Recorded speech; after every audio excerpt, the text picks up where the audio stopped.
really somebody who should be going on a winning streak, perhaps. But she probably shouldn't be in this match on Sunday, to be quite honest. Like, she's not winning this title. maybe not. Does she need to be in this? Though it does make it fresher. You know what I mean? Yeah. And I do think the division needs some fresh blood, though. I mean, you look at this, and then, I mean, who would have thought the SmackDown division, women's division, seems to be in a better spot right now. Rollins is outside of Stephanie's office and walks in, and then we got a shot of some of the members of the Memphis Grizzlies, including Vince Carter in the front row. Vince Carter. Vince Carter. Formerly Toronto's own.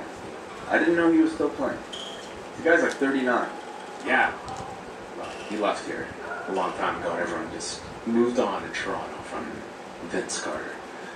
Rollins is with Stephanie in the office and says that she knew nothing about Triple H's plans, but Rollins does not believe her. She blames Rollins for losing the title and it went to SmackDown, and then brings up the fact that he did lose to Finn Balor, and says maybe Triple H was just sick of Rollins ruining his reputation. And Rollins says he's going to prove them both wrong on Sunday, and he could turn into Stephanie's worst nightmare. And Stephanie does not take to being manipulated lightly. And Stephanie says she does not want to be threatened, says Owens is the right guy to lead Raw, and has replaced Rollins as the man. And then Rollins ends it by saying she used to be a shrewd businesswoman, but she started to crack ever since Shane McMahon returned. And that ended the segment. I'm again not a fan of the way they're treating Seth Rollins here in this supposed, revenge storyline coming off of the being wronged by Hunter. I mean, I think the guy had so much steam coming out of that match when he lost the championship, and I feel like that's all but been extinguished at this point. I mean, I think the way he was positioned here, he felt like he was like a sad, bitter ex-girlfriend, trying to ask his ex, why did you dump me? Why did you dump me for Kevin Owens? And I think that's not necessarily a trait of a hero that I want to get behind. Instead I want to he's like the buddy that you want to, who's depressed, that you want to shake and tell him to just move on. Yeah, they have not given the audience any reason to truly get behind this guy, other than you're a fan of this guy to begin with, which is not really building on anything here with his babyface turn. He does big dives, he does really cool moves. That's it. That's what you have. But they had something great here with the revenge, and I don't think they're really hitting on that at all. Oh, they had, with what was laid out for them over the last few months with Seth Rollins, and this is where he is at a babyface level, it's stunning, to be honest. Bo Dallas took on Gary Graham, who Cole called the grandson of Michael P.S. Hayes. Bo says that the tide has turned and all the bridges need to burn, and only he can believe in Bo. And he continued his streak of just big aggression in his matches, destroying Graham here. Graham did get a schoolboy for a 2 count, and then Dallas applied a cravat with knees to the head, let's go jobber chant, a delete chant, and then Dallas hit the roll of the dice at 1:17. So, with the brand split, they, especially on the Raw side, they decided to reintroduce these jobber matches, and it works really well with Braun Strowman. It worked to a pretty good extent with Nia Jax. And now they think that it would work with anybody, and I think this Bo Dallas experiment. Bo will be the ultimate This proves that it doesn't really work with everybody. I don't know why they're giving this guy so much TV time, and a monster gimmick that really could be better served for so many other guys on the roster. I mean, of all people to give this to, why Bo Dallas? I don't understand. There was a CWC feature highlighting the final, and Michael Cole noting you will not see them on SmackDown. Yeah, in this recap, they recap the main event, the Grand Metalik versus TJ Perkins match, but no real hints of Zack Sabre Jr. and Kota Ibushi. Oh no, I don't think they exist anymore in the canon of the WWE Cruiserweight division. Cesaro took on Sheamus in the Best of 7 series with Sheamus up 3-2. Andrea DeMarco interviewed Sheamus earlier about Cesaro's comeback. He says Cesaro cheated last week. He's in the driver's seat. Gotcha. Sheamus blocked a neutralizer early, and Cesaro landed an uppercut, cradled him for a 2 count. Then Sheamus sent Cesaro over the top, almost like a monkey flip, and Cesaro landed on his bad back. Then we came back after the break, and Cesaro came back with a running uppercut. Cesaro caught him, and sorry, it was Cesaro who got caught and took the white noise on the edge of the apron, and Sheamus got a 2 count from that, and they just went into big spots and kickouts. Cesaro ducked a brogue kick and rolled him up, then the sharpshooter was blocked, there was an Irish curse onto the bad back, and then Sheamus' new deal of hitting the Splash Mountain into a backbreaker, then applied the cloverleaf, and Cesaro escaped that, and then Sheamus went for the roll-up, the ref caught him using the ropes, and then Sheamus catapulted into the ring, into an uppercut, and Cesaro got most of the neutralizer and pinned him. But this was just kind of a lot of kickouts here, big spots, and I thought it was, good, if somewhat rushed, but the crowd was into it. I thought it was an overall good match, and they had a challenge here because I don't think anybody expected Sheamus to win this one. Everybody knew it was going to 7 at the pay-per-view.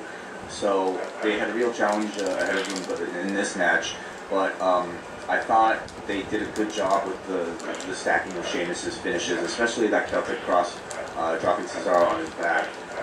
I thought Cole was actually very good here too, showing the urgency of the pacing. I would have liked to have heard him kind of sell the ramifications of the pinfalls a little bit more, but overall, yeah, this was good. And the match, honestly, this was the best of 7 that I don't think anybody wanted to see. And I feel like the hope is that by this point, the heat would have been much greater than what I feel like it actually is. But it should be a good match. But the winner gets a title shot? A championship shot. They've been very clear in language, a championship shot. But it wasn't really reiterated again, was it? Sheamus did say it in that promo that he would go on for a championship shot. But I mean, does anybody feel like either of these two guys has any chance at all of winning a championship? Maybe the U.S. I guess it depends what championship. I guess so. If you go through the trouble of this only to ask for a U.S. title shot, great. Next, Mick Foley was on his phone, very busy on his phone tonight. He's traded that in from the iPad. And he thinks match number 7 should be a Clash of Champions. I want to know who he was on the phone with. He doesn't think it should be at the house show that's taking place on Friday? Yeah, let's put it on Friday night. Chris Jericho walks in and says he's been doing a terrible job as general manager, and he's always hated him. And Foley says, I didn't hate you. I met you at Budokan Hall when you faced Ultimo Dragon and recommended you to Paul Heyman. And Jericho then says he is making the list of Jericho. And Foley says he can't hear him, and then the punchline is that he does not have an ear, so he can't hear him. And they talk about Foley's bad fashion sense, Foley mocks his scarf, and he leaves, and Jericho is going to go out to the ring to air all of his grievances, which he did in the next segment.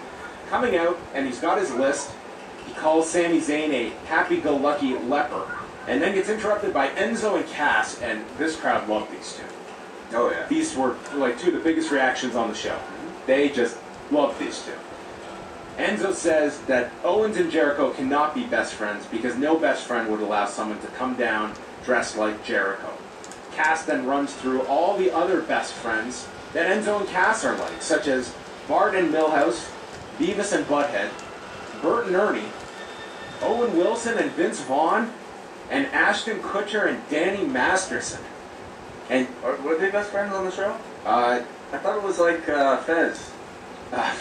Yeah, Ashton Kutcher and Danny Masterson didn't like each other. They both dated what's her name? Mila Kunis is character. Yes, both in I guess now is really married to Ashton Kutcher. Oh, right. So maybe in real life they're best friends. Jericho says half those people aren't even real, and makes fun of their 1999 references, which was definitely a legitimate point here, and asked if they were listening to the Spice Girls and wearing conch shell necklaces. Was that a thing? Yes. You looked them up? I don't remember conch shell. They were those stupid little white, shells, and yes, people did wear them. See, I remember chokers. Those are really popular. Chokers still are seen every now and then. They're making a comeback here. Are they? Yeah. Okay. Well, this could be a promo for 15 years from now. The Shining Stars then come out, pimping out their timeshares, and then the New Day are out. Jericho calls them losers. Apparently, Xavier Woods is giving out iPhone 7s on his YouTube channel.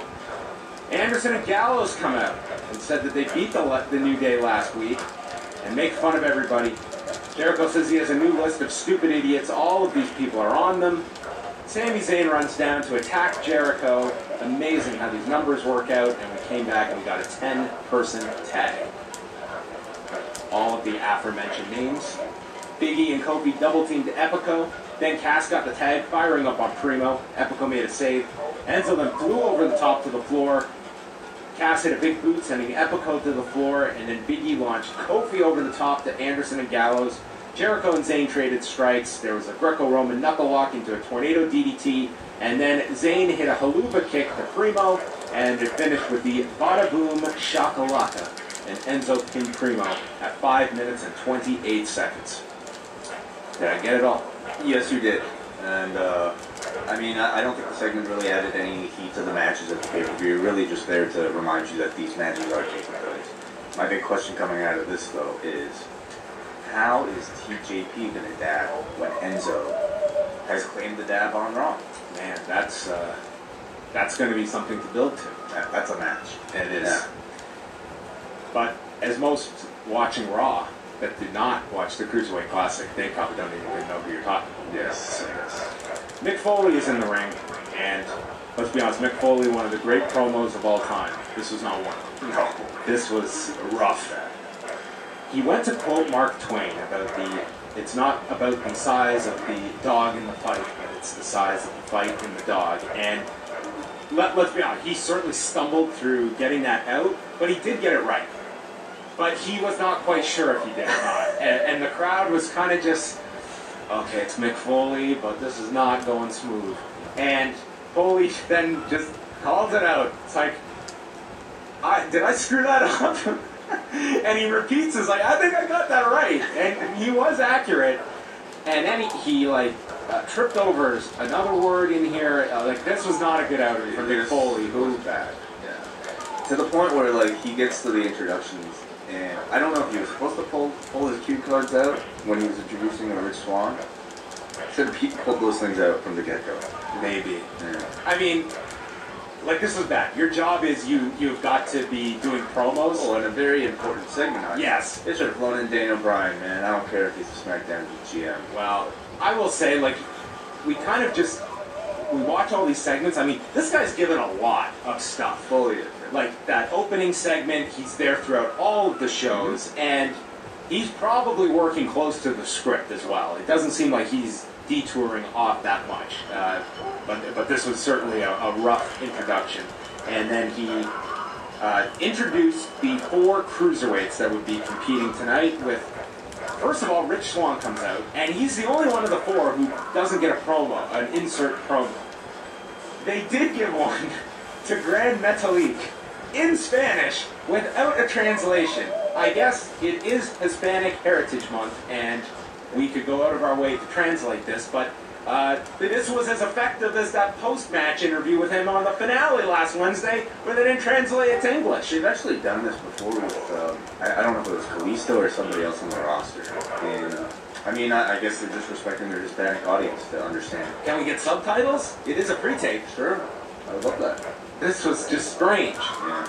Then Cedric thanked all the people for chanting to sign him, and he's here because of them. This was just I'm going to do it for all of you folks, babyface promo. And then the last one was Brian Kendrick. Now, did you listen closely to this? Yes, I did. Okay. I listened to it twice. Yeah. The first thing he says is 608 days. And then he goes to say about he was released July 30th, 2009. I was like, well, my math ain't great. That was not 608 days ago. I replayed it. And he said 608 days. And he must have just, like, whispered it so low that it was impossible to hear because the actual amount was 2,608 days. What could he have meant?